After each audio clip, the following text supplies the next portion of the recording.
right, here we go. Episode 5. Start of February. Did you have a good Groundhog Day? Do you celebrate? Did you celebrate Groundhog Day? Is that a celebration people do, or they just kind of toss it off, so to speak? I saw the tweets going around that it was Groundhog Day, but to be honest, I didn't do anything for it. Yeah, I don't usually do anything Did for it it see its either. shadow? I don't know. Apparently it didn't. Apparently it didn't see a shadow. So spring should come early, which I'd like because it's freezing where I am. You're in Florida, so I envy you. It's been spring the whole time basically. So yeah, whether it saw its shadow or not, I think Florida's going to continue to Florida. But yeah, All right. So, thanks everyone in the chat out there for watching. I'm going to actually address a question that was sent to us by Patreon for last week's episode that for some reason Patreon didn't alert me to. So, I want to apologize for missing that, but also address it because last week's script was quite an interesting one. And so this one from Patreon over at patreon.com/thescriptdoctor, where if you are a patron, you get a little tease of what script we'll be reading on the Saturday show, and also can have your questions about the script or general questions, whatever, read here on the show live, usually towards the end of the show. But since we missed this one last week, we're going to do it at this point here. I hope we're all coming through audio-wise well, so please let us know out there in the chat. But this question comes from good old Jake of 52 Movies a Year in regards to Headhunters. It was saying, was this script making an analogy of cannibalism to a person's unhealthy obsession and consumption of people through their social media accounts? That's a really good question. I think the stuff from last week's screenplay definitely touches on that. I got the idea that this guy who is so selective of who he wants to eat, and it pertains to their physical hygiene and social media status, I thought was very particular, and I think it showed the consumerism aspect of how our society has changed, at least over the last generation, of how more stuff, more things equals more value at the expense of, I guess, personal substance. And I think it's kind of ironic that you have substance and then sustenance, which would be playing into a story about a guy who likes to eat his victims of high repute. So so that's something I think is great. So thank you so much, Jake, for bringing in that question for us. Let's get into the show, since it looks like our audio is sounding good. Again, I promise one of these days, guys, I'll have a music cue to kind of cue it up a bit better. But we'll get into it in the future. I've already got some suggestions from you guys out there, which is much appreciated for that. So without further ado, here we go. Welcome to Scripts on Saturdays, everyone, the only screenplay review show on the interwebs discussing scripts both professional and amateur, circulating around Hollywood, giving you the inside. Oh, screwed that up. Oh, well. Giving you, the TV and movie-going audience, a behind-the-scenes and inside track on what writers are pushing and what producers are buying. I am your host, the Script Doctor, and joining me this week is Raul. Thank you so much for being here, sir. Introduce yourself to the audience, if you please. Which that's all I got. No, of course. So my name is Raul. I have a filmmaking YouTube channel here as well, mainly doing color grading and but just all sorts of filmmaking stuff. So I'm happy to be here though and talking screenwriting and scripts. This is going to be an interesting one, so I'm excited to get into it. Yeah, this is an interesting one. So this screenplay it's from the 2020 blacklist. It scored pretty high at 14 with 16 votes. It's written by Colin Bannon. And it's about essentially like life and living of YouTube and content houses.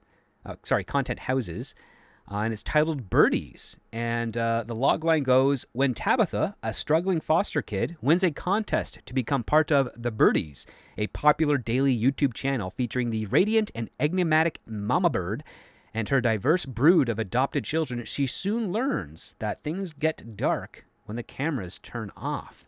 Raul, would you like to share with us a little bit of the synopsis of this script before we get into the details? Yeah, sure thing. So it's for over 10 years, Mama Bird and her flock have been entertaining children on YouTube with their content house full of adopted children, each with their own YouTube channel and a competitive drive to keep up their views. When the eldest child left the flock, Mama Bird seeks out a new child to fill the empty void and reinvigorate her slowly dying channel. Tabitha, a foster kid entering her teenage years, goes viral, getting Mama Bird's attention and fulfilling Tabitha's dream of being part of a real family. But being part of the Birdies comes with responsibilities and consequences. That indeed. In fact, this script was a peculiar one. It delved into something that well, we're kind of doing right here. We're making content on YouTube for people, and it comes with certain responsibilities and pressures, of course. In this one here, Raul, tell me what were your overall first impressions of the screenplay? So I guess a couple of things. One, it's interesting that we live in a time now with YouTube where people are starting to make self-referential content about it. That's pretty interesting, considering now it's been part of the zeitgeist for a while now. You don't think about it since it's still kind of people are still kind of trying to figure it out a little bit. Um, but now we have scripts and stuff being written about it. It's pretty interesting. Overall, though, it was an interesting concept. I like the story. Um, I did have a couple of issues with it, and we'll get into that as we talk about it. But it was overall, I think the story idea was pretty interesting. Yeah, I mean, I'm fascinated by the topic because it's a part of YouTube that I don't often interact with. I don't like. It's not. It's one part of the aspect is that it's a content house, so everybody who lives in the house is creating videos to pay for the house and pay for all the other things they have, and that's a big endeavor to take because it's not as steady as a traditional job. It's a job as in entertainment, which that's all based on how often are you able to retain your audience from episode to episode or show to show or project to project, and that's always an up and down scope. It's not the same as working like office or retail or a trade or any of that nature where everybody always has a requirement for you. Like YouTube is something where its dominant aspect is how-to videos, which is what people need, and then the other stuff of entertainment is like, oh, there's a little bit of comedy, there's a little bit of fashion and news and all these other aspects to it, like a normal television network, and that has its peaks and valleys. So I thought the subject matter for this story was really fascinating. Is that we're dealing with a family that has marketed themselves on YouTube as being an adopted family. The husband and wife have adopted children from the foster system, and these kids are popular on YouTube as well as the parents. Well, primarily Mama Bird. Papa Bird does all the videotaping and editing of the videos, and then puts them up on the YouTube channel. And it gives you a little bit of an insight to some of the stuff that I would say is fairly of concern for a lot of YouTube content creators. You get a little bit of a peek behind the curtain, and I have to give props to the screenwriter, Colin. He did some pretty solid due diligence in understanding the pressures and the terminologies that's used within YouTube that you do get as you become a content creator from various emails, tips, and tricks that YouTube provides to you, and metrics that you need to pay attention to if you want your channel to grow and succeed. So I have to go and props for that. I thought the concept is great. You've got Tabitha as our main character. She's 13, which I felt overall for the story maybe put her a little too old for how she behaves with this. Like, she's very enamored with the Birdies YouTube show. She's been watching it since she was like 3 years old, every day, memorizes their theme songs, almost knows the layout of their home. There's a lot of weird things that make Tabitha seem really creepy and fangirly about this YouTube channel.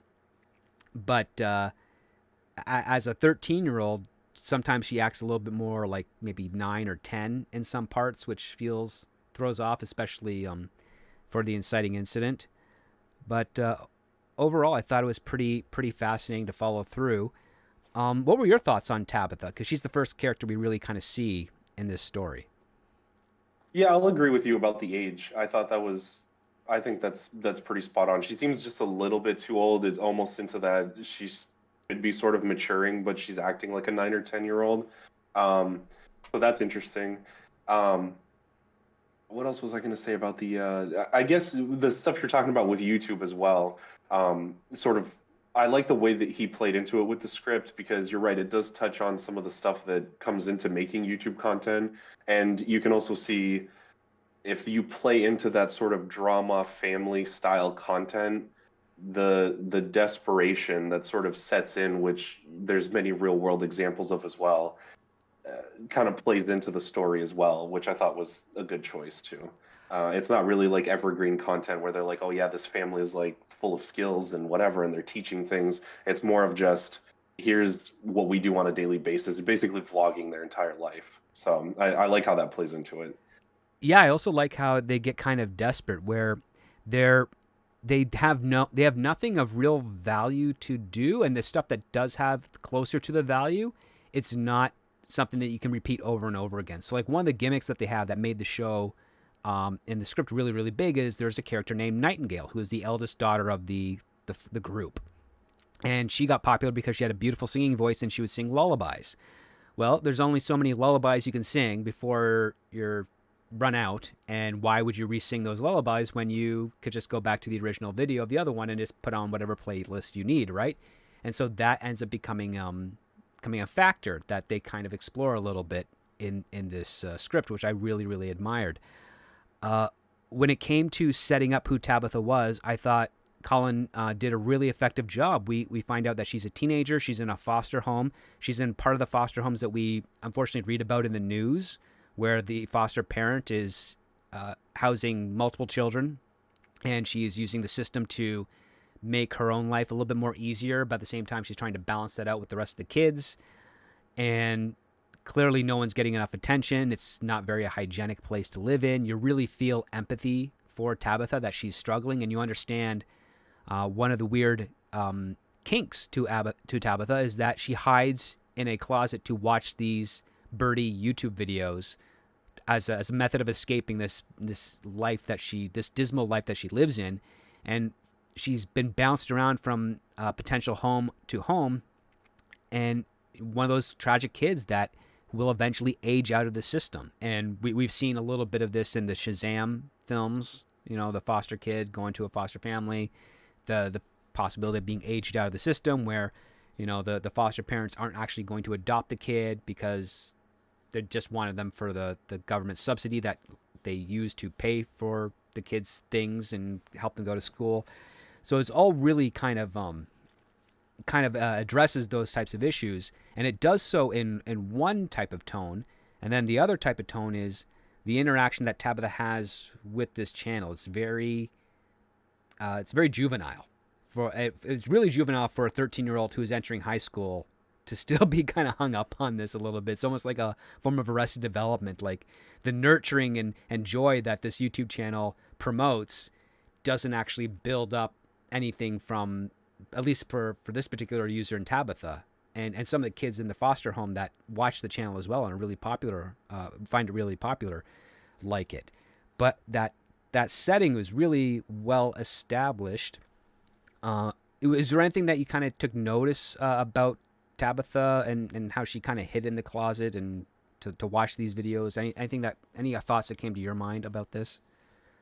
Yeah, I'll be honest with you. So the one thing that takes me out of a script a little bit is the ultra hyper modern setting. I understand why he did it, and as the script sort of goes on and evolves, the setting starts making a lot more sense, and you're like, okay, I understand how the YouTube thing plays into it. But at first, it was something that took me out of the script.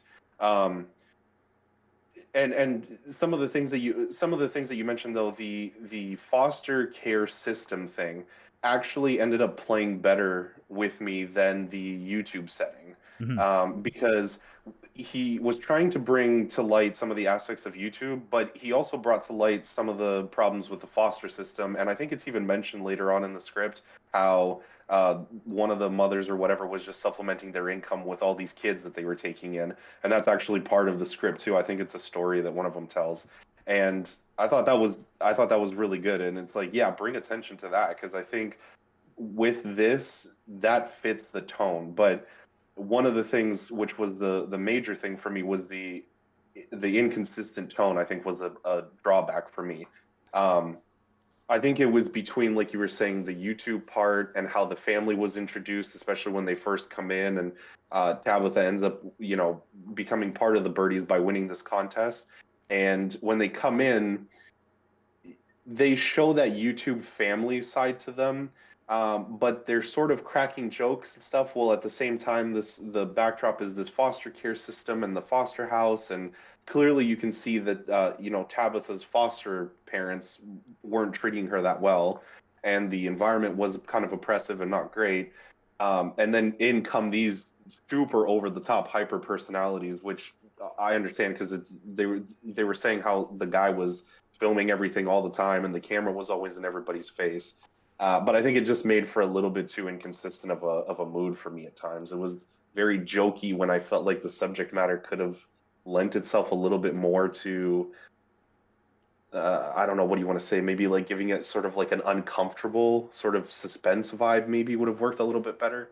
Yeah, that's What did one you of think about that? no, I'm in agreement with you because I was kind of as I was reading the script and I'm seeing okay, we got a dour tone and we got the solace of the happy tone on YouTube, and then the family comes in and that's kind of a cheerful tone, and then as we learn more about the family, we get a little bit more of the the darker tone, and I'm like, I'm not is this if this is supposed to be like a suspense thriller, and I understand the dichotomy between light and dark, it just doesn't feel like it had a proper it wasn't properly bridged between the two, and it Yeah. kind of threw me off a little bit because I will say like the contest that is thrown out there is very very fascinating because that's the first video I think we're kind of seeing in the script is that they're doing their normal video and then Mama Bird, and that's her character name, like we're not really giving her real name till like the very end.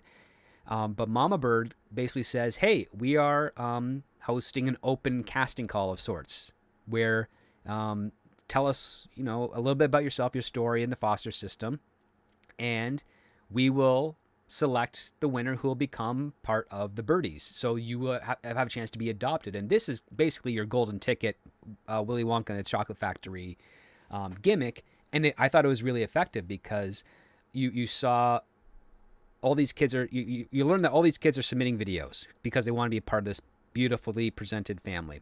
And Tabitha has this really lousy old iPad that's broken.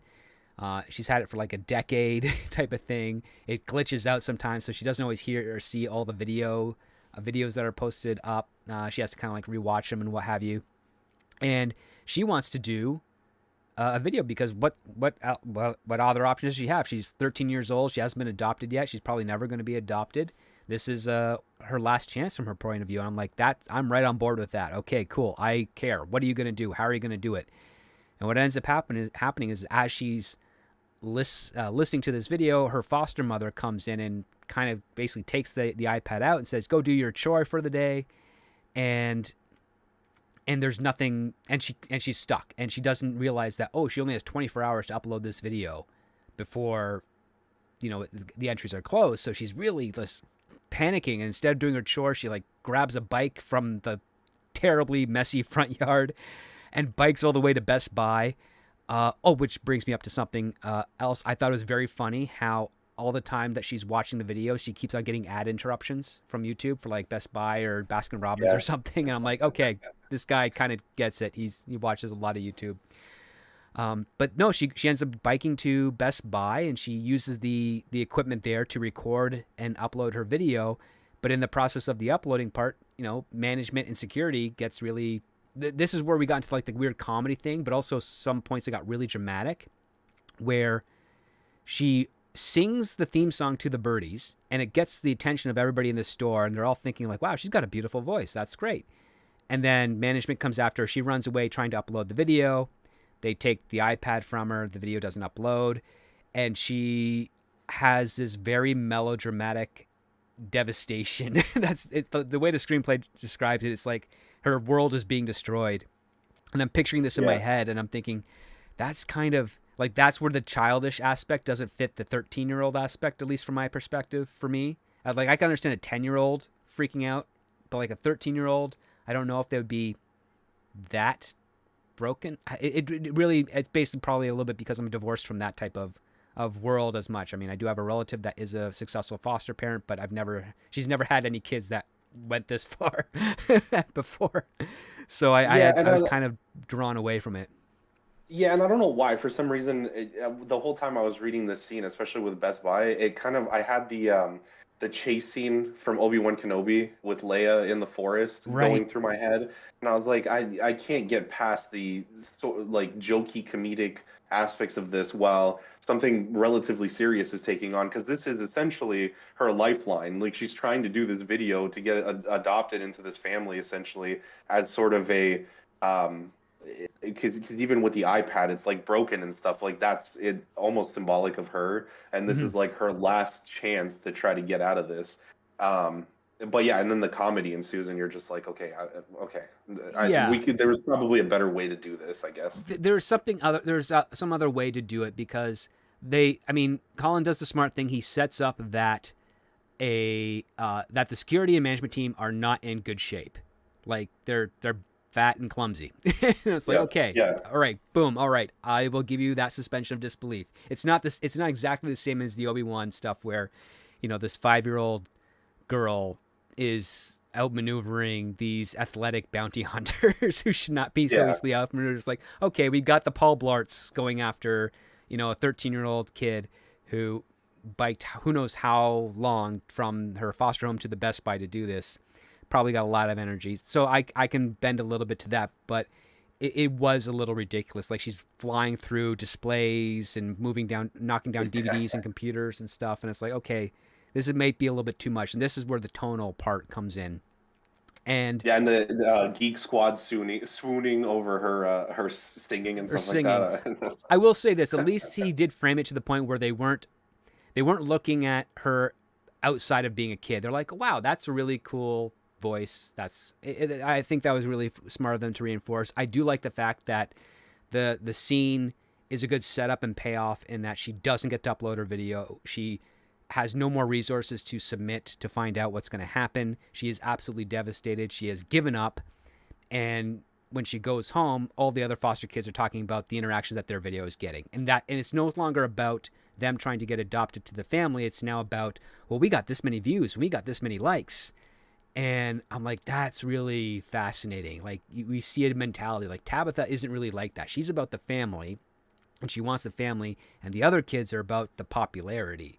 And one of the things Right. that you touched on a little bit with regards to the exploitation of the foster care system is we kind of get set up that type of exploitation is still happening even on the YouTube side, especially with what this family is doing. Like it's really, really dark, and it's presented with a nice little cheerful veneer. And I kind of enjoyed that aspect.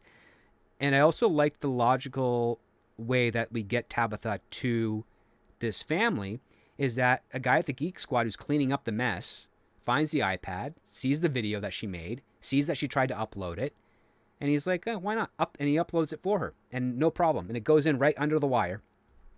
And Tabitha has no idea that that this has happened. And all of a sudden, one of her foster siblings says, Tabitha's got like 1 million views on YouTube. And the next thing we know, the doorbell rings, and it's the Birdie family introducing themselves to Tabitha and says, we love you. We want you to be part of our family. And Yeah, it's, and I like that. I like that crushing defeat moment, like you said, mm, where she didn't get a chance to upload that video, so she goes back home essentially thinking, "Well, this is done for me." And then, come to find out the next day or whatever, the kids are like, "Wow, you went viral," um, which brings that the problems with the system and stuff to light as well. I like that part of it where, even the foster kids are treating it like same like you said, it's like a popularity contest, right? They're not so much worried about their well-being and stuff as much as they are, oh look, you went viral, oh look at how many views you're getting. One of them says, Mama Bird commented on my video, I'm surely going to win or whatever. mm-hmm. So the bringing that fame and whatever aspect into it was interesting, and how the kids sort of played into it as well. Yeah. And I like the fact that when Mama Bird comes in, she talks about, oh, Tabitha, you have such a beautiful voice. Your story was so sweet and endearing, and you got 1 million views or over 1 million views. You went viral. And part of me was thinking, it's like, this is cleverly done because it's setting up the fact that, okay, Mama Bird presents herself as like the perfect mom, the perfect type of foster mom, adopted mom, what have you. Just wants to have children and raise them well. But then she throws in that whole viral aspect, and I'm like, that's the motivation, and that's your setup. That's your setup to your dark motivation, is that she's she's a character that's conflicted because her initial premise that she started this show was just to kind of show how grateful she is to have adopted a child originally, which was her first daughter, Nightingale, who we talked about earlier. And that just exploded, and it came with so much financial reward and social popularity that it corrupted who she was as a person. And Yeah, and I foreseeing, like how it was that slow, because the script mentioned, right, that she'd been doing this for like over 10 years, I think, right? yes, Yeah, and so it was that slow descent into, because Tabitha had originally, she scrolled all the way back on the video feed and found the first one that they uploaded, and it was them adopting Nightingale. And she said like Mama Bird looked like a completely different person.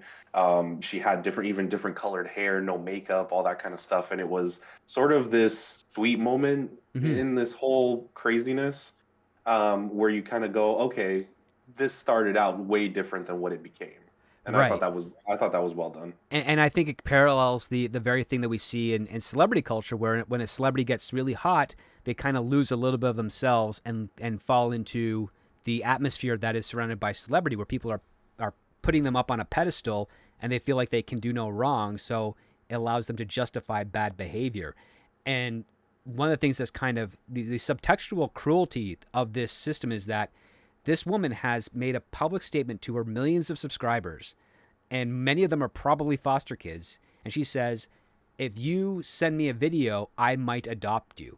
And it's Hmm. really, and it's all, it's giving them like a sense of hope and dread at the same time. I'm like, that's kind of mean. It's like, that's how you're going to do this. You're looking for someone that could be popular, that you're going to bring into your channel, and you're going to make money off of this. And she does have the system in place where basically all the kids keep the money that they make in a trust, and then they get it when they reach 18. But the way it works is that the higher metrics that they score on YouTube, the more money they get, but it also spills over into the stuff that Mama Bear is doing. And Mama Bear has this wall of basically views per channel that they have, because every kid has their own channel. Like, she makes a channel for them, she makes the social media handles, everything. She quote unquote renames them, so they don't go by their birth name, they go by a bird name in here. And the kids that are already there, we have Lark, who I believe has spina bifida, is one of the characters. Then we have a pair of twins named Hawk and Dove, and and their gimmick is they prank each other. And the pranks are supposed to be kind of harmless, but it's like throwing food in the faces, or putting in green dye in the toothpaste so that their teeth are green, or something of that nature. Like, really silly, childish stuff that kids could definitely enjoy and realize it's not a harmful thing. It's not pushing someone down the stairs and calling that a prank. It's actually like something that is not going to have any lasting effect. And then you have Bustard, which is funny because that's a very obscure type of bird species, and it sounds too much like bastard from Yeah. when I was reading it. And I'm like, that's kind of weird. And he's this rescue kid from, I think, somewhere in the Middle East. I can't remember exactly where it was, but his life before being adopted by Mama Bird was he was digging tunnels, and he had nightmares about it. But now when we meet this kid, he loves his video games, but he's also really shy and reserved, and he's having a difficulty saying, please like and subscribe. Like, he's got a little bit of a speech impediment, and it's a running gag throughout the entire thing. Like, why is this little kid so concerned about the proper enunciation of like and subscribe? And I like those little things that are seeded out as Tabitha is welcomed into this world. What was some of the things that kind of stood out to you from the point where she was brought in as a foster with on the path to adoption? Yeah, I actually like that. That was one of the things that I thought the writer did well too, was pepper in these things that when you're reading throughout, you kind of go, oh, okay, that's the kids are acting a little weird. I wonder why. You know what I mean? When as the story is developing, and then you realize that all of these things play into. I think later on, the that same kid goes, I don't have nightmares about that place. I have nightmares about the views. You know what I mean? So, and Mm-hmm. it's like that's funny. It's like the fame and whatever have become more of a nightmare than Then well, and grueling because it's labor. yes, exactly. Well, and it's alluded, yeah, part of being like a third world country, and it's because it's alluded that that there will be a consequence. They keep saying the kids, right, if they don't perform, essentially, and that's sort of how they're kept in line almost. You don't get to find out until much later on what that is anyway, and I'm not even sure if it's the same thing every time, but it sort of plays into the whole theme of the thing, which I thought was interesting. One of the things that I was going to say too was the introduction of Mama Bird was really well done at the beginning. I liked how she was brought in, and like you had mentioned, that she talks about the um, going viral, like that aspect of it, like how much potential you have as a viral star. But one of the things is I kind of wish that he had developed that idea a little bit more throughout the script as far as showing her, and maybe this plays into the tone thing, but showing her progressively becoming more and more unhinged. A lot of the times when I was reading through the script, I felt like it was a lot of tell, don't show type of idea where the kid, something would happen. There, it was written into the script that she would go kind of a little dead-eyed and stern, and she would kind of lose that joy. She would become a totally different person than she was on camera. But then she would kind of storm off, and then the kids were left there, and they would tell you like, "Oh, it's the burnout. Don't worry. She'll be fine in the morning when she sleeps it off or whatever, and she'll go back to being Mama Bird." Um, and then it's not until the very end when some things start happening that you kind of see that unhinged nature a little bit more. Mm-hmm. But I wish that would have been a little bit more throughout, where instead of getting these montages of them filming YouTube videos, which I think one or two of those is fine because it, like you said, it does show that dichotomy between uh, the YouTube life and real life, which is totally different. But I kind of almost wish like she was forcing the kids into making more unhinged choices as maybe that they were uncomfortable with as the views and the subscribers would start slipping or something like that. I kind of wish that was a little bit more built into there. I don't know what you thought about that aspect of it. Yeah, that was one thing that was brought up is that we weren't getting a whole lot of how Tabitha was interacting with the YouTube side of things. We were just being told certain results based on a very small set of snippets. And Yeah. the same thing with Bustard is he's a gaming channel and it's kind of struggling and he's not kind of gaining views and it's of a concern for a lot of people in the family. For Tabitha, she doesn't think of it's a concern at all. She's just happy that she has a brother and and these siblings that could be a part of the family, and that's what's driving her to integrate well. But Bustard is just terrified because he doesn't know what's going to happen if his view count goes below to a level where Mama Bird is going to be really upset. Because as far as we know, we actually haven't seen what happens if one of her adopted kids fails at YouTube. Like that hasn't occurred yet. And that's what's kind of like, oh, tugging on the collar type of things, like, oh, this is going to happen. So we're being set up to this part. And it's incredibly terrifying for Bustard, and he's trying to convey this to Tabitha, and she just doesn't believe it because she's got those rose-colored glasses on. She's part of the family. She's with a mother and a father whom she's grown up wishing that they were her actual mother and father, and now that's the case, and she doesn't want to lose that illusion. And the thing that kind of really made me take some note is that it's really just it's all about the structure that she has in the house, that Mama Bird has imposed on the house, which is that you wake up at 6 a.m. and then boom, you do your morning constitutions, and then you get straight into content creation, whether that's doing video game, doing pranks. I don't know what Lark was doing. She's the one with the spinal bifida, that she has a hand crutches. She's got to go up the stairs with a lift. Like, we didn't get anything really of her, which kind of felt like, okay, that's kind of like a trophy, circus freak type of characters, how it's being presented within the script. Like, the writer's not doing that. It's just, this is the context. Like, she's only here because people are going to feel empathetic and sorry for her, and that's what Mama Right. Bird is using. And it's like, oh, that's dark and evil. I'm like, that's pretty, that's cool to see in a script. Not great in real life, of course, uh, Yeah. but But I it think just those uncomfortable moments, I would have loved to see more of that with the kids too, because one of the things that this reminded me of was there's actually a real life story of a YouTube. I only know this because my wife watches the videos, but and then I just kind of listen in. But there's this family vlogging channel or whatever that did the same thing and adopted a child with I don't forget what the disability was, but a disability, and eventually that got a lot of content out of it, got people to donate money or whatever it was, and then eventually it ended up being too much, and then this child kind of disappeared from the videos, and it was revealed in like a huge reveal thing that I think they had rehoused the child or whatever because it was just too hard and mhm. interfering with the YouTube and stuff like that. So very uncomfortable and weird subject matter, but I think it would have played into the whole script more if we got to see more of those kids and their interactions. Same with Buster that you were mentioning, right? Because we get like one scene where I think he's trying to live stream or he's making a video or whatever, and Tabitha's sort of with him. And you're right, because she's sort of still playing at it as like, oh, you're amazing, like you're great. I have a brother now or whatever. And but he's like super freaked out about like, well, if I don't get my views up, something's gonna happen or whatever. And you're right, it was sort of already alluded to in the script that uh, this already with this kid sort of isn't working out. They're gonna try to fix it and bring the views up and whatever for the mother, but it's already kind of strained that relationship anyway. And that plays into it. So I like that. There is a payoff to it at the end, which I like. Yeah, the payoff, which well, we'll get closer to that shortly, guys. But one of the things that is really helps kind of like draw a line in the sand on the illusion versus the reality is how Mama Bear has instituted this whole like from 7 a.m. or 6 to 7 a.m. all the way to 8 p.m.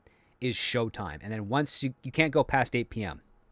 And even after they bring Tabitha in on the first day and they're having all their fun and the Papa Bird is videotaping everything and he's got this common phrase which is like that's the moment or whatever, and it's really creepy because he's also got a thick I guess Swedish accent, so he's got this like Bond villain type of thing. And And even in serious moments, he has his catch, like he uses the catchphrase too, like when a child's crying mhm, or something, and it's like supposed to be a genuine show of emotion, and then it says, he shoves the camera in, and he's like, oh, that's the moment, and it's like, yeah, ooh, like and weird. he almost has no interactions with the kids. He's very much a voyeur, and Yep. and it's all the mother. And all he does is like once it's 8 o'clock, he reminds everyone, okay, it's 8 o'clock. We can't keep going. Everybody go back, go to your rooms, go do your homework, go do whatever. I got to go edit for the next 4 to 6 hours or whatever. And he's still in love with his wife, with Mama Bird, but she just doesn't want to touch him or talk to him. And they have separate bedrooms. Now, like he's kind of squirreled away in like a small little editing suite closet thing where all he's doing is Right. like uploading and cutting together footage and whatnot. And then Mama Bird is, of course, in this beautiful bathroom with a private vanity and all the bells and whistles they could have. And she has this morning routine where she puts her face in a bowl of ice for like 10 or 15 minutes and then, applies her makeup to cover little scars and pustules that her stress from trying to maintain this channel and make sure it keeps growing has caused her skin to peel, and she scratches herself and bites her nails, and she has to cover it all up with makeup. And And it she's like picking at her face. It's almost like a like withdrawal symptoms or whatever yeah, with drug use, and it makes it all that creepier. I like with the husband too, how he's essentially just turned into um, just a tool. Because you're right, he has like his own separate room, and it says I think at one point it says that it's even smaller than any of the kids' rooms, and he's sort of just in there huddled with his laptop, like next to his laptop, kind of just editing.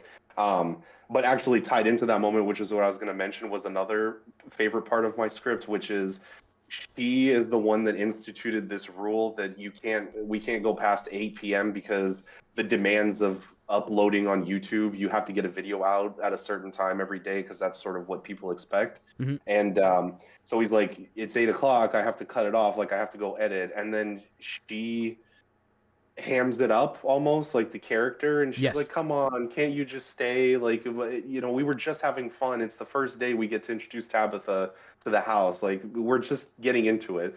And he's like, I really can, like I have to go edit whatever, and he's like, bye, I love you. And then that's when reality hits and her character turns off, and that's one of the moments she storms off. I thought that was I like that part of it. I liked it because it was pretty creepy, especially the speech that Papa Bird gives, which is like, when you told me 8 o'clock, you said all these things, which is no matter how much he begs, pleads, or cries, I cannot do this. And the few times that I have, you have kind of he basically conveys that she has gone wrath of hell on him Yep. for doing that, and we learned from this setup that for like the last 10 plus years, every single day she has uploaded a video at the exact same time consistently, never missed a day. She's gotten an award for it. They talk, I guess this was something at the 2020, I don't know if this still exists now on YouTube, but her channel is gold status because it's got so many million subscribers. Like, that's the status that she's maintained. And because of Bustard and also Tabitha kind of having a couple of stumbles integrating in, they lose their gold status. And Mama Bird gets so upset. Like, she's not throwing anything. She's not like doing any harm to the children, but she's just really upset. She's kind of stressed out. And Tabitha, desperate not to disappoint her new mom, is saying, we can get those numbers back up and maybe we'll get diamond status. It's only a matter of time. And she's basically pitching to her mom like a producer trying to like satisfy their star. It's like, all we got to do is just work harder, just try some new things, and then we will get in there. And then we find this sets up the reveal of why Tabitha was selected out of all the kids, not just for her being viral, but because Mama Bird wants to recapture the magic she had with her first daughter, Nightingale. And so she decides to do a makeup on Tabitha to turn Tabitha, who, this 13-year-old kid who's got a bunch of acne problems, but is really joyful and happy, and you really empathize with her. She gives her a makeover to look like Nightingale. And then when she presents her to the family with her makeover, and then they're doing like a live stream, which is something they rarely do. They always record and edit and drop their videos, but now they have a special live stream because of Tabitha being part of the family. And what ends up happening is Mama Bird hands Tabitha the Nightingale wig, which I think was like a blue wig that she wore when she would sing her lullabies. And she's like, Yeah. I want you to be my new Nightingale. And Tabitha is like, I can't be Nightingale. That Nightingale's Nightingale. Shouldn't I be me? And this really causes like Mama Bird a problem, but we see why she's done this. She is trying to recapture something that she lost from the previous success. She is basically saying, she's conveying to the reader and to anyone that would be watching this if this were made into a movie, is that YouTube punishes you when you change. And because her eldest daughter grew up, 18, decided, I'm gonna leave the content house. I'm gonna go to school. But actually, she goes out and she doesn't really go to school. She just leaves to go off the grid for a little bit, find herself, type of thing. A coming of age stuff that happens off camera. And because she's gone, of course, the channel analytics go down. Well, Nightingale's not around anymore. We're not going to see any new adventures or new things with her. A lot of people came because of her. So for Mama Bird, she's like, I got to bring Nightingale back. And since I can't bring the original one back, I'll just replace her. I will recast her like you would do in a television series if the whole gimmick is that one of the kids is always going to be 5 years old. Well, every couple of years, you're going to recast that kid to maintain that 5-year-old while the rest of the crew keeps on acting. And the whole idea is just to not necessarily fool the audience, but create something very stable for the audience. And when Tabitha kind of rejects that and Mama Bird freaks out, Tabitha doesn't know what to do. She's now getting told by Buster's, like, you're going to get kicked out.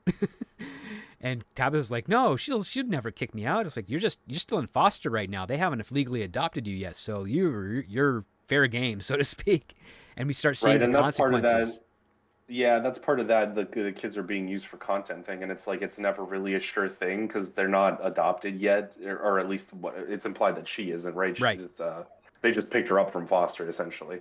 So yeah, I like that. The duality too, I think, is interesting of the like you said, trying to trying to do more of the same, but at the same time, it's kind of implied, or at least maybe that's what I picked up from it. I don't know if you picked up the same thing, that it was sort of starting to fade anyway, which happens with YouTube as well. Mhm. Sometimes even if you keep doing the same thing, eventually the content sort of runs stale, and then these big YouTubers start losing views anyway, even though they've been doing the same thing consistently. So for me, it was sort of it's almost like it started declining anyway, even when Nightingale was there. And then when she left, that was sort of that's what kicked it all off. That they were hemorrhaging views and subscribers, and then the mean comments they kept leaving on the videos about, she needs to come back, unsubscribe, the Mama Bird is old or whatever, unsubscribe from her,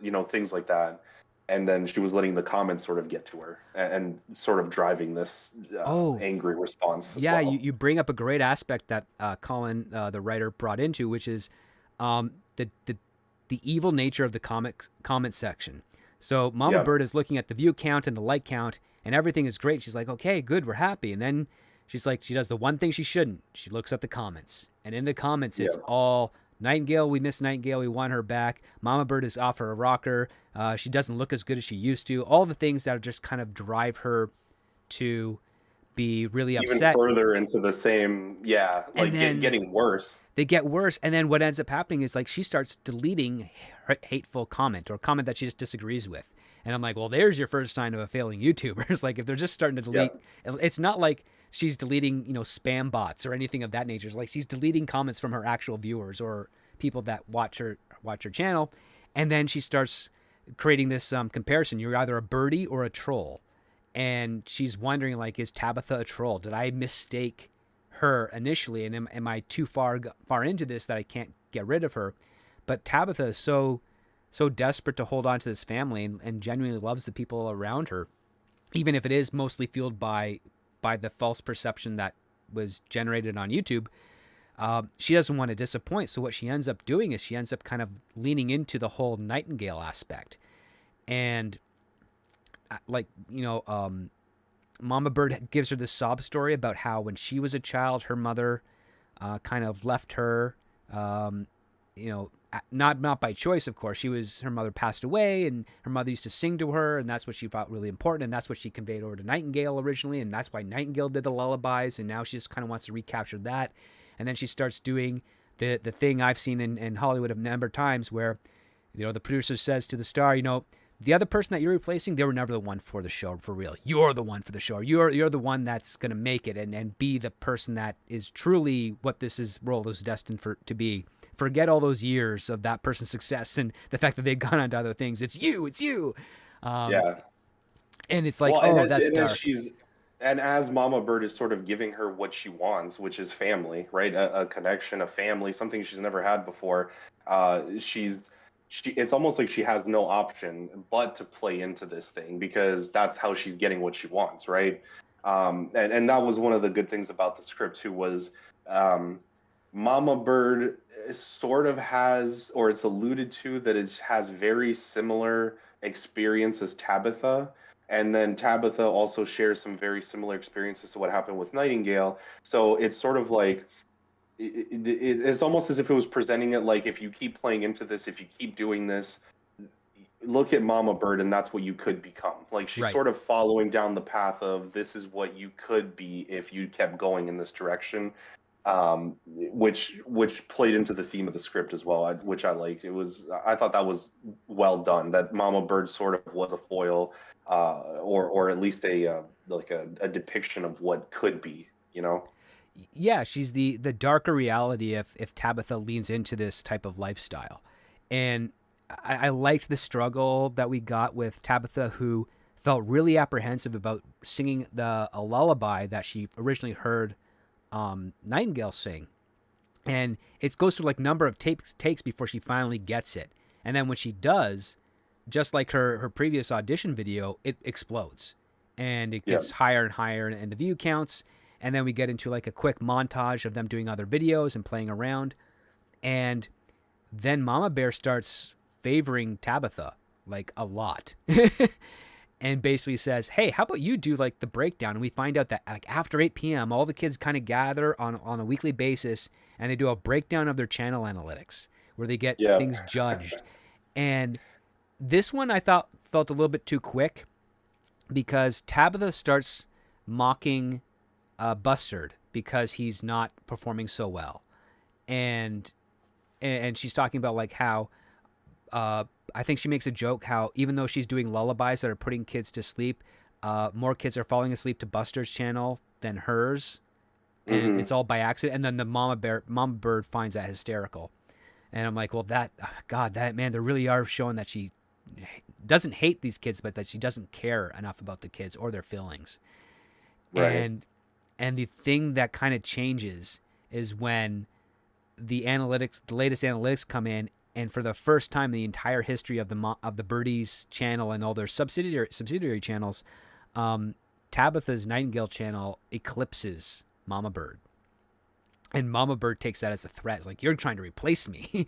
And Tabitha's like, no, I would never replace you. I love you. You're the mother I always wish I had, and all the things. And Mama Bird's just not having it. And now you've got this kind of this is where Tabitha finally sees the illusion finally gets shattered for her. Yeah. And this is still within the first half of the screenplay. Like, we haven't even gotten into the deeper of the weeds here. It's quite dense, but it doesn't read dense. It actually flows quite well. To get a little bit onto the formatting side of things before we get back into the plot stuff, because there's more I want to hear from you, Raul, is I did notice in the first 15 pages like a handful of weird grammar and spelling mistakes. But then in the entire second act, there's like almost immaculate, like there's nothing. And then a little bit in the third act, there's a couple of other things here. And I was like, this is weird. I don't usually see this type of behavior there. But Yeah, you're right. I did. I caught the same thing. In the first act, I think was the first act was the messiest. The second act, I almost noticed like nothing really, and then the third act, I think was like like a handful again. So you're right. I did notice that. yeah, It's almost as I don't know if the second act was maybe like the part where it was like rewritten the most or something, and you kind of catch those things as you go along. Whereas the first and third act, maybe they didn't have as much work done to them. As far as formatting goes too, I don't know what you thought, but the first act to me, well, not even the whole first act, just the first couple of pages, I thought read that was the slowest part for me, I mm-hmm. guess I'll say, was the whole setup. It took a little bit too long to get into it, and there was a lot of stuff that they did with what was her name, Miss Ketchum Miss or Ketchum, whatever. right? Yep. Yeah, I thought that, and then the whole setup was, I think it was a little bit too long-winded for them never really coming back into play again, essentially. Yeah, I think we dwelled a little bit too much on that. Part of me reminded it of like, okay, are they trying to emulate like the Little Orphan Annie type of thing, where you have this big community of kids before we take her out, and it's her and Daddy Warbucks for the rest of the play. Um, Yeah. like, because I could see some of the influences peppered throughout here, and I'm like, okay, yeah, you're able to weave them. I pick them up, but they're not so blatant to the point where I'm like, okay, you're ripping off someone else's story here. Um, and I thought, okay, that's pretty cool. But overall, I think the script did read quite smoothly. I think there was definitely different voices coming in with regards to the characters. They didn't all sound the same, except for a couple of the kids. Like Hawk and Dove kind of were indistinguishable from each other because they're twins. Uh, and then Bustard, I thought I really liked him as a character. I liked the fact that he was suffering, always suffering, and trying to hide it. And he plays into some things which we'll get into a little bit later. But before we do, I know you have some more notes that you want to go over, so I want to give you the floor on that, and just share some of your other thoughts on the script for whatever anything that we haven't addressed so far, or anything that you want to elaborate on. Please go right ahead, Raul. The floor is yours. Yeah, I was gonna say one of the things that you had mentioned as well was some of the kids feeling, character-wise at least, some of the kids feeling a little bit too similar. It was just like, oh, they're just the kids essentially. I thought that too when I was reading it. They sort of seemed to be there just to fit a certain story point, but they weren't really evolved on too much. I would have liked to see more of that as far as like distinguishing the kids or having maybe Tabitha spend some time with each one of the kids individually. Um, Although I will say one of the kids had a great joke at the end of the script. I think it was it Lark. think so. that goes.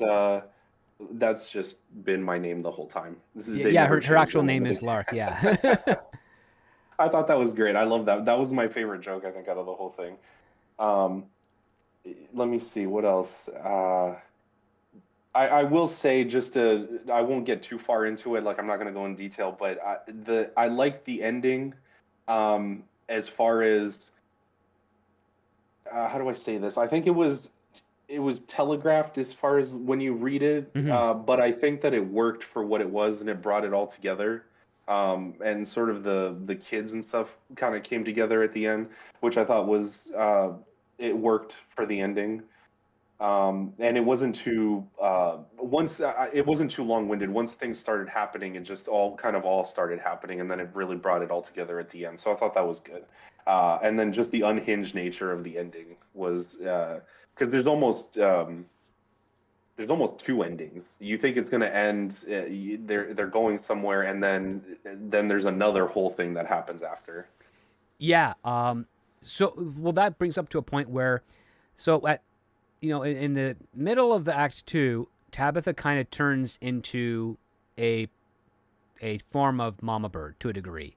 She gets really Hmm. important about the numbers and popularity, and everything that Tabitha's doing is right because they got gold status back again. They lose gold status for a moment, then they get it back, and they're on the rise towards diamond. And that seems to be the only type of relationship these two have with each other now. So Tabitha has kind of been transformed. Do you think they kind of rushed through that transformation and how much time she was spent transformed before she's brought back? Um, I wanted Yeah, to hear your thoughts on that. it didn't read as long as I would hoped it would, and that goes into what I was saying before with the interaction between her and the other kids, where I just wish it was a little bit more developed. And I think that's probably why, just from a character standpoint, she has the meeting with the kids after 8 p.m. That one, which you were talking about, where Hmm. we're going through the numbers and the views, and then she starts making like suggestions on the channels. Um, but yeah, it was a little too short, and it's almost like I would have liked to see maybe another occurrence of that meeting after we spent some time with the kids where she's even further along.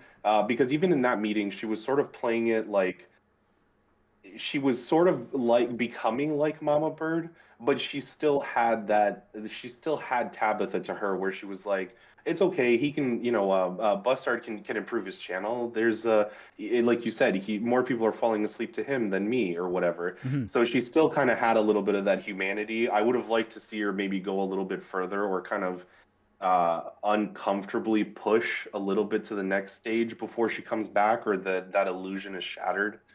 Um, so yeah, I think I would have liked to see a little bit more of that, and sort of driving her even if she was kind of pushed along the way, I would have liked to see her driven a little bit further. Me too. I felt that was kind of.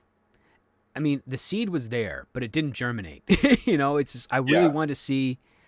I want to see how far it could go to the point where she has that. They give Tabitha that moment where she realizes, like, I'm turning into something that I really hate. I'm turning into the thing.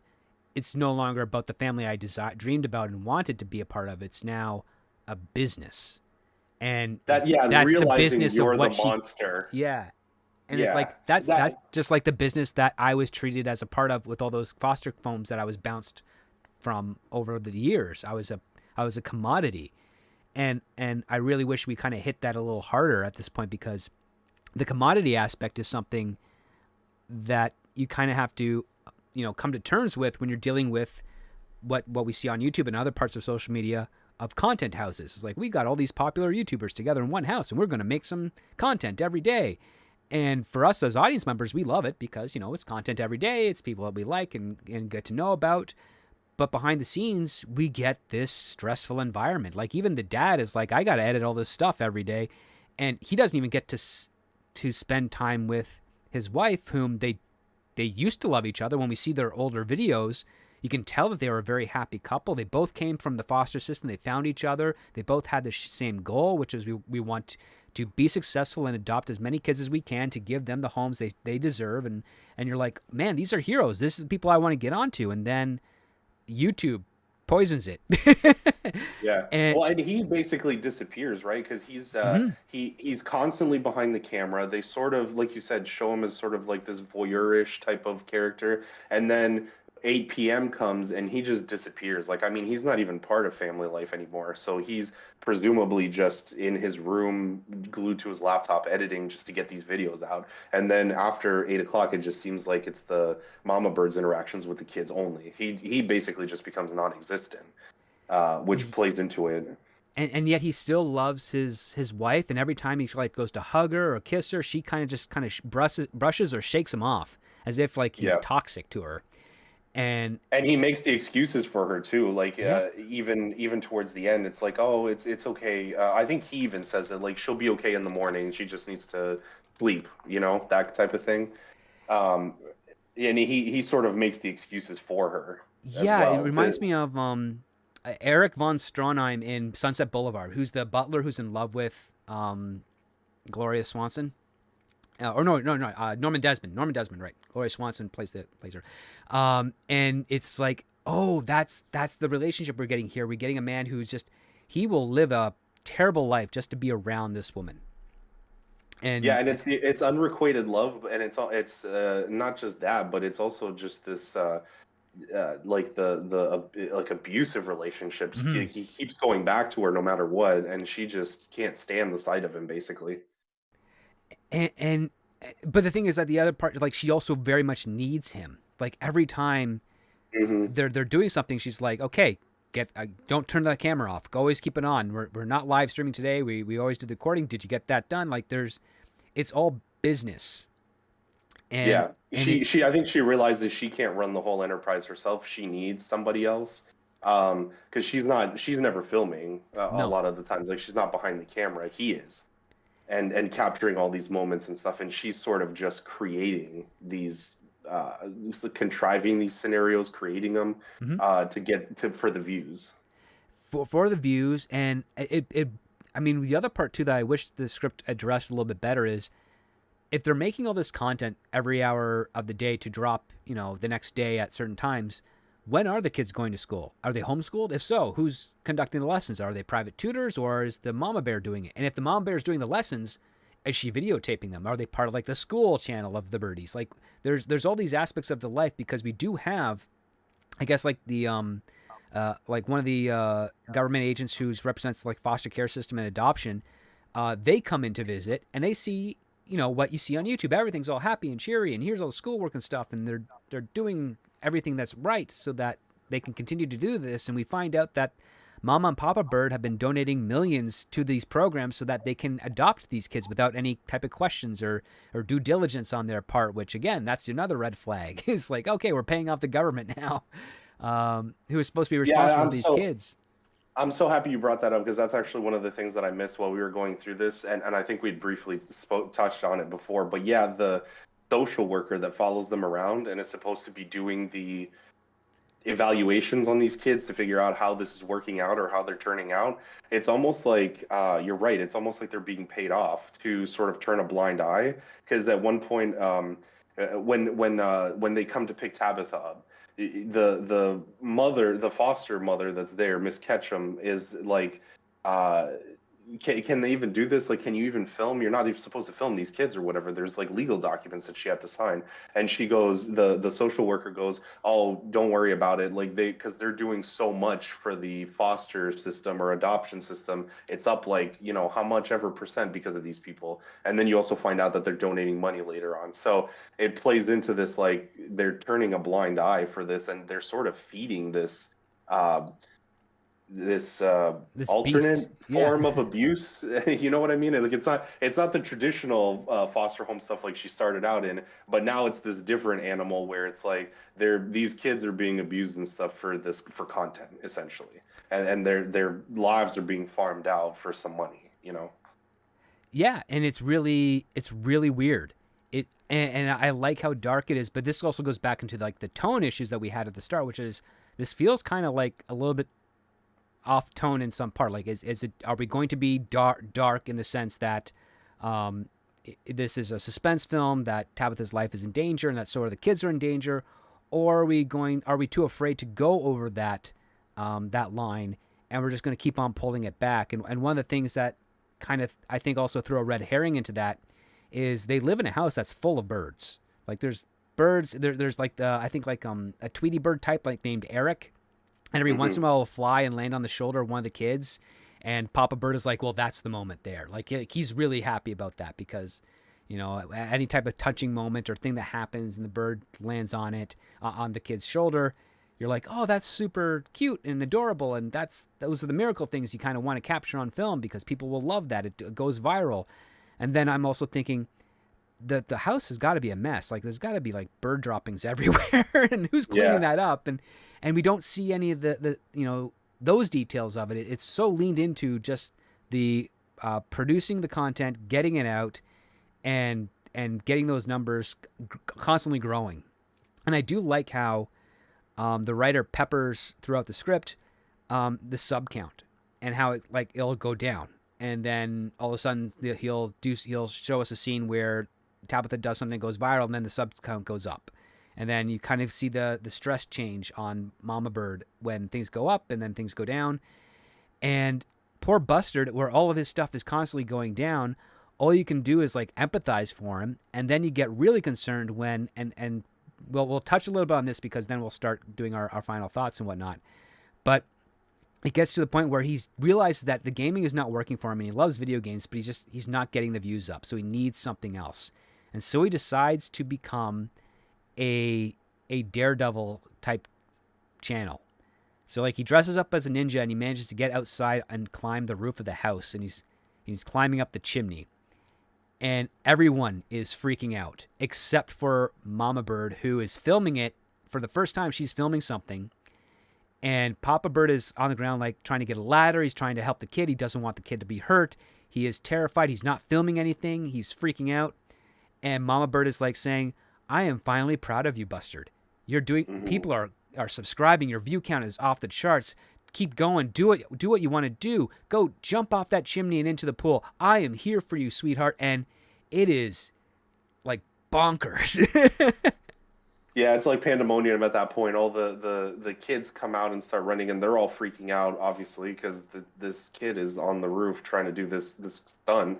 And yeah, I liked that part. It plays into the creepy tone that I wish sometimes some of these scenes had more of, where she's just, everybody else is terrified. She's having the time of her life, though. Mama Bird is, you know, as far as like encouraging this stuff, and because all to her, she probably just thinks, oh my God, like the views and the sub count's gonna be wild off of this. You know what I mean? Yeah. And so I love that part with her really just she was, the kids were finally doing something that was making her proud, but nobody else was having a good time. Right. And then the other part too is the views were going up.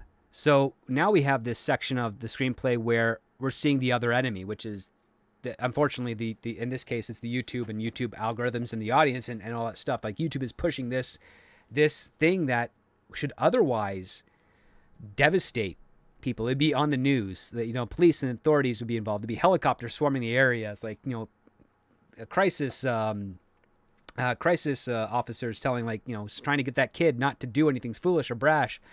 But throughout the whole, like, this is the build up that the character of Bustard has been leading us to for this entire time. It's like, how desperate is this environment of trying to succeed on social media, on YouTube, to get those numbers up, to be in this type of life.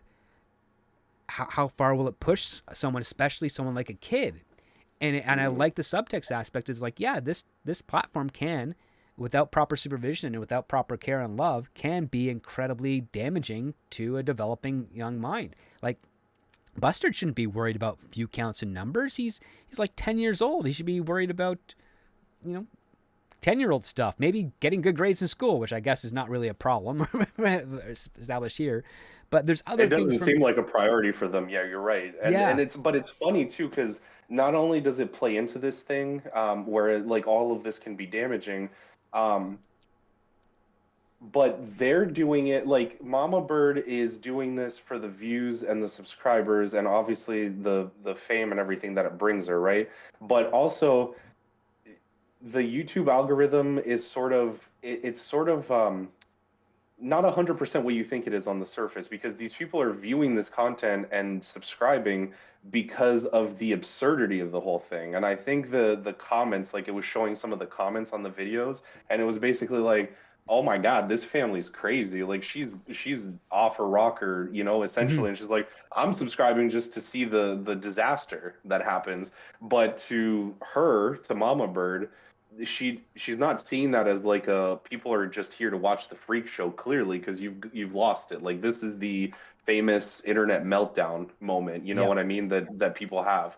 But instead she's viewing it as a positive thing. It's like she's finally getting the love and adoration of people, and they're finally seeing it and subscribing and whatever. So that, you know, to her it meant something, but it was, when you look at it on its face, it's not, you know. It's not so much on value, because what we're seeing here is we're seeing controversy being exploited for monetary gain. Which, and the thing is, it's not like fake controversy. It's not fake drama like what we get in our stories, like film, television, books, and so forth. It's like, nope, this is a child's life in danger, and people of all sorts need to see that. Some need to see that to empathize and see if they can do something to help. Others have whatever personality they want with that. We won't go into the details here, but the fact that it's been made available, especially through a platform like YouTube, and the fact that it's drawing all this attention, and it goes straight into basically Mama Bird's flaw, which is like she needs to be the center of attention. She needs this because she never had that growing up. Being a kid in the foster system, bounced around. If you're bounced around a lot, you're not getting a lot of attention. You're literally being told you're rejected every time you're relocated. Right. And now she's finally found something where a whole world through a digital means is accepting her, and she doesn't want that rejection again. And I Yeah. was really appreciative of the layers that were in this. I mean, I completely understand how this got like in the early range of the blacklist at the time, a few years ago, like 14 out of the 70 odd scripts. That's pretty high ranking. And I was like, oh man, yeah, there's lots to play with here. This, I mean, yeah, it needs to get a refinement on the tone, but I mean, you've got a character that you can actually see a lot of depth into, even though it's done so simply, and the fact of what her motivation is. And one of the things that I like to teach on the channel here is when it comes to dialogue, everything a character says has to be fueled by what achieves their goal. And for for Mama Bird, everything that she is saying is like, we need the views up. I need the center of attention. I need to make sure those endorsement deals stick. I need the sponsorship maintained, and I need these kids to be great. And we get the same thing with Tabitha. Everything that she is motivated to having a family and staying with that family. So everything that she's doing, everything that she's saying is trying to reinforce that goal. And the only time she slips on that is when she gets, as we mentioned earlier, she gets brought into that YouTube world where it's all about the numbers, but it doesn't betray her motivation, which is that she's caring about these numbers because it means something to her mother, which then means that it allows her to maintain in the family. And I'm like, that is really strong relationships and understanding of character writing. Yeah, I agree with you. I think that that's one of the things that scripts can often suffer from. But this one, I always felt like the choices that the characters were making, from the kids to the adults, really meshed with what they wanted, like their motivation in the whole story. So I thought that was one aspect that was really well done. I never felt like stuff was happening to the characters just for the sake of plot, and that was sort of driving the plot along. I felt like all of the choices that were being made were because of who these characters were, and that drove the story forward every time. And so I think that, at least, you know, as far as that's concerned, I think it was really well done. Me too. So now I'm like, okay, so this is a question I haven't asked before on this show, but I think it's something interesting just because the subject matter on this screenplay is quite intriguing. Do you think if Hitchcock were alive today, this would be something he would bite his teeth into? That's an interesting question. I would think so, because you mentioned, like you said, there's a lot of topical things in this script that touch so many aspects of our lives nowadays, and I think it's very like it's a very poignant script to that, because of that. Does it have tone issues and stuff like that? Yeah, and I think that maybe another couple of passes would make this a lot better, and I think solidify what this story could be in terms of like I wanted a little bit creepier. I wanted a little bit more suspensey. I want to see some of those moments between Tabitha and the kids, that sort of thing. But as far as like the lessons that are taught in this and sort of big topic subjects about society and commentary and stuff, I think that this is a good one to go off of and develop. Yeah, I think this is something that at least Hitchcock or another director of his type, obviously no equal, of course, could really have some fun with. I mean, the audience probably knows our decisions already at the end of this day, but there's a lot of potential here, and the other part too is it's fairly well contained. It's a 108-page script, so it's a little over 90 minutes. It doesn't drag, but it's got room for a little bit more real estate to really play a lot with some of the things we already talked about. So Raul, after our discussion today and reading the script, is this a green light or a pass for you? I would say it's a green light for me, with the caveat that we probably need to refine it a little bit more. As Mm-hmm. I'm sure the audience already knows that we've talked about. There's a couple of things that I think could be worked out a little bit better. Like you said, I actually like the shorter page count as well because I think it allows the story to really move. um Halfway, like I said, the only part that really dragged for me was the sort of beginning pages where we were setting up the foster home, Mm-hmm. but after that it really picked up, and I felt kept going the entire time. I read this sort of in one go, and there was never a part where I was like, ooh, this is lingering too much after it started picking up. So yeah, what about you? I'd give it a green light too. The concept is really strong. The execution is far better than I was expecting it to be. Uh, this I mean this writer, I mean, he's written a few things that unfortunately have not been produced, but that could be for a whole other slew of reasons.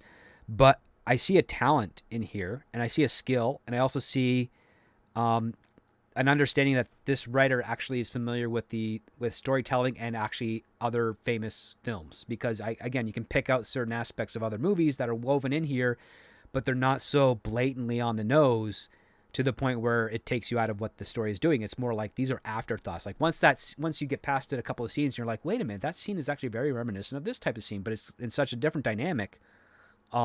It sells it well. So I really I have to say, like, I'm really happy that we got a script that feels kind of like it deserves to be in Yeah, for contention, since sure. the last few that did in January were not as great. Uh, And I have to say one thing too about the driving home some of these what do you call them? I guess like social commentary things, like these issues that you see come up. One of the things that I like about it is that they were woven into the story from the perspective of the characters, and as the story carries out, you've realized why some of these things are a problem. The monetization of these things, of children's lives, of family lives, of the constant upload schedule, the like the demanding stuff behind the scenes. But it was all there. It's like beneath the surface, and on the surface, you just get this story of this foster child that's trying to find a family, and the YouTube thing sort of plays into it. But if you dig a little further, you can see all those commentaries and subjects that he's trying to drive at, but it's not heavy-handed. Like he's not saying, "Oh, look how bad YouTube is" or whatever. You know what I mean? It's not right. very like it's not overt. He does a good job of just letting the characters tell the story, and then as you reminisce and talk about it, you could kind of also draw the lessons from it too, and see that there is a darker side to all of this. There is a exploitation of children, all that kind of stuff that factors into it, which on the surface maybe you don't see right away. Yeah, it's not pontificating. It's not lecturing. It's basically showing you a possible variable that you as an audience member can think about, and it's not necessarily making a derogatory or specific statement on it. He's just basically saying this is a possibility. Like, if you go too far, this could be a horrible fate. Yeah. But he doesn't give you the counter because there's no need for the counter. The counters would be like, well, you just don't go that far, right? It's like, Right. don't take it so seriously. Do it for have fun. And I thought, okay, that's really cool because I mean, we're not going to spoil the ending, but there are some aspects that happen in that third act which are quite fantastical and quite fun. And I want to try and do our best to talk around them ambiguously so that we can get you a little bit more excited for the story. But I mean, I thought the way it escalated was made sense, especially considering the fact that you have the new motivation of, oh, more people are now watching because Hmm. some of these events are being filmed, live streamed, what have you. What were some of your thoughts going through your head as the story went further, carrying on like the events of Bustard and his attempt to try and gain more views, and Mama Bird's encouragement of that versus the rest of the family very much concerned for Buster's life? Yeah, I liked it, and I also liked what you were saying there, that it's like it's progressively getting worse, right? As the stakes increase, because this whole, and I talked about it earlier, was it's kind of implied that things were already sort of falling off, and then the one older child left, and then it was sort of just a free fall, and then they were trying to bring it back up by everything they were doing, but at first it sort of was just kind of these innocuous sort of activities where, oh, it was a family vlog day, oh, it was the, you know, they're playing on the bouncy castle that they had in the backyard or whatever, and Mhm. vlogging all of this, and then as the the mama bird's behavior starts becoming more erratic, and then as the stakes get higher because the views are coming back and the subscribers are coming back, then it progressively starts becoming more and more unhinged. And yeah, without getting into specifics at the end, I like how uh, it becomes such a thing of absurdity at the end where you're just like, okay, now it's like it's a good technique about just taking it and then just taking it to the extreme so that you can see like this is what happens when this idea is fully, it goes to its conclusion, you know? Right. Oh yeah, like it gets absurd, but the thing is, the absurdity level is not so absurd that it breaks the rest of the story, and that's kind of what Right. I appreciate. It's like, okay, this is your escalation, this is where things are going, this is how far it's going to go.